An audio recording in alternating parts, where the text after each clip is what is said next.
The web is pleasure, vexation, thrill, annoyance, oppression, exhilaration. The web, like any piece of technology, is an amplification of human nature. The traditional models would survive around scarcity, which I don't think necessarily is healthy for society, for ultimately a few people to have the control of the creation of all the content within the world. Now with the internet, people have access to create and distribute on their own. People can share their own thoughts and feelings, experiences, talents, which I think is a great thing.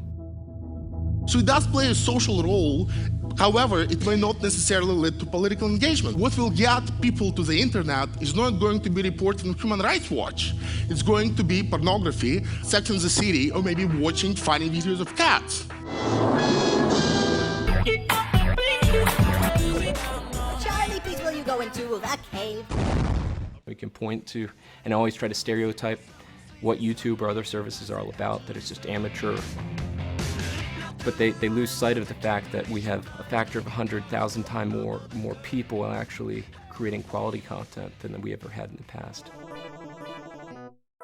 To be an amateur is a very rich contribution to culture. Amateurs do things for love. Professionals often do things for money, and a lot of good can come out of doing something for love. And of course, some of the natural kind of human element stuff is always going to rise to the top. Humor, other things that are outrageous or shocking. From time to time, just have inspirational stories. You have political candidates leveraging the system. People capturing these moments and having a chance to share them with the world, and people using it as a resource to be informed.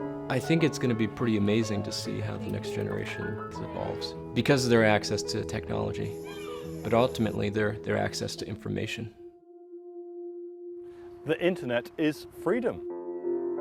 A lot of the people involved in the internet would subscribe to some version of this story I'm telling you about, empowering people, giving them more freedom, and changing the existing power structures of the state.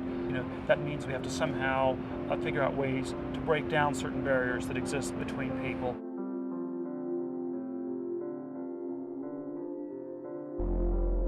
Capturing these moments and having a chance to share them with the world, and people using it as a resource to be informed. And when you see the personal side of people just capturing everyday life, it breaks down cultural barriers. Everyday people on the streets, no matter what country they live in, I think it adds a very personal element to that people can connect with, and they start understanding that they have families, they have feelings, they have dreams. You have an infinite amount of resources available to you. I love to hear about the powerful examples of how YouTube's been able to just affect culture in general.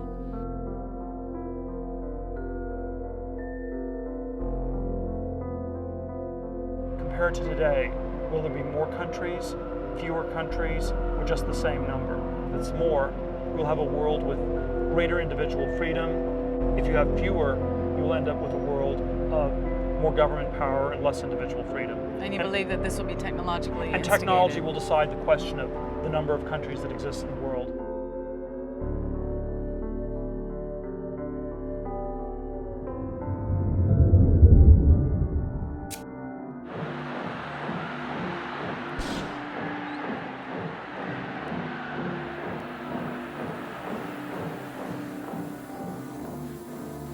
I don't think that the internet has contributed to the democratization of the political campaign. I think it's made the political campaign perhaps more imbalanced than it's ever been before.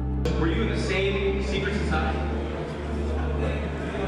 That's all right. Let me answer this question. Excuse me, were you arrested? Whoa! Yeah, I think the Chinese have noticed that the web is this potential threat, and it's also this potential resource. And so far, the threat hasn't really been realized. And therefore, what you have in the web is something that can fight fire with fire. I think what the Chinese government have noticed is that the kinds of uprising, of complaint, of anxiety, also these little loyalties that are being created, can be channeled just as easily by national politicians as against national politicians. And national politicians have the huge added advantage that they have already centralized the power. Web complaints against nation states have to cross that barrier. They have to somehow pull all of this complaint together. look what happened in Iran. Protesters spilled out onto the streets in a spontaneous outburst of anger against what they said was a rigged election. You had this groundswell of popular support expressed on Twitter and through blogs. It was just crushed. And the regime, Ahmadinejad, began using Twitter against his opponents very effectively, spreading horrendous lies and misinformation. Iranian politics is still an incredibly elite business. A small group of clerics were carrying on playing out the real game of politics, far away from any of this. And the connection was never made. That's the one thing that's missing with this kind of internet politics. The connection between this incredibly dynamic but essentially social form of politics, which is individuals communicating with other individuals, sharing their feelings, their emotions, and elite politics, which, if anything, is narrower, more closed off, and harder to access than it ever was. And that gap is still there. Nothing about the web has closed it so far.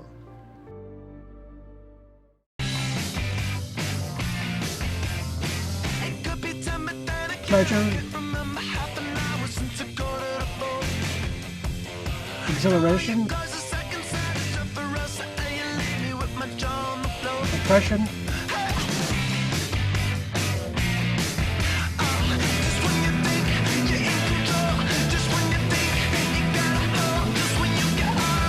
You've got mail. There's this huge democratization of all sorts of other aspects of our lives. Is the web responsible for this? No, but is the web the kind of distraction, creator of endless diversions, huge amounts of different stories, fast turnover of news that makes it easier for the politicians just to carry on with their private games? Yes.